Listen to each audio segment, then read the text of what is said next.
Yo, what is up mga idol? So ngayon, samahan nyo ako. May re-reviewin na naman tayo na sapatos. Bali mga idol, isa to sa in-demand na sapatos na mga lumalabas ngayon. Makikita agad natin sa gilid ng box ang Nike Precision 6 mga idol. So, Euro 44 size 10 mga idol. Siyempre mga idol, huwag na natin itong patagalin. Pasilip na natin sa inyo yung colorway. Bali, bagong colorway ng Nike Precision 6 to mga idol, kaya sobrang solid. Yan, Empire Jade mga idol. Parang ginaya niya yung colorway ni Lebron 13 Ambassador. So ayan mga idol, dito na tayo sa top view. Makikita agad natin dyan yung logo ni Precision 6. Siyempre mga idol, makikita natin dyan yung napaka-solid na texture ni Nike Precision 6. Magmula sa bump, quarter over relay, and quarter. Siyempre makikita din natin dyan yung eyelet. Siyempre mga idol, isa sa maganda dito yung napakakapal na tang. Then sa collar lining naman mga idol ay makapal din.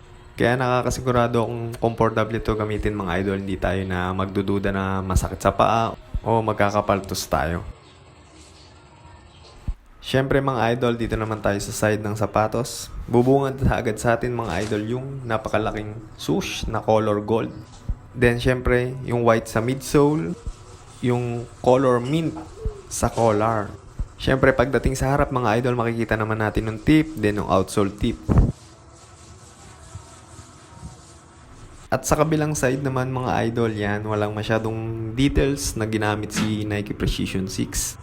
Isang malaking swoosh lang mga idol na kulay gold. Then sa harap, makikita ulit natin yung tip, outsole tip. Then syempre yung pattern na box mga idol. Kaya dagdag forma na rin. Hindi naman nagmukhang OA yung sapatos. Kaya sobrang simple and solid. At syempre mga idol, magdako naman tayo dito sa parteng likod ng sapatos.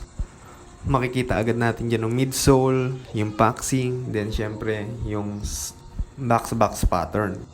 Meron tayong diyang napakalambot na midsole mga idol, kaya sobrang komportable sa paa. Sarap italon, then syempre itakbo. Ayun nga mga idol, simpleng-simple lang.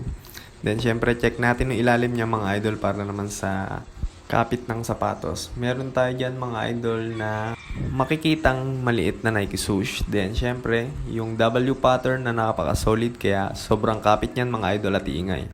At ayun lang mga idol, salamat sa panonood. Kung nagustuhan nyo, PM lang kayo sa page mga idol, may stock tayo yan. Then, kung may request kayong shoes, hahanapin natin yan para sa inyo. Nga pala mga idol, meron din tayong stock. Nakapost yan sa page natin. Visit nyo lang yung wall natin, Gym Soul. Meron tayo doon mga idol na napakaraming sale. So, ayun lang mga idol. Cheers!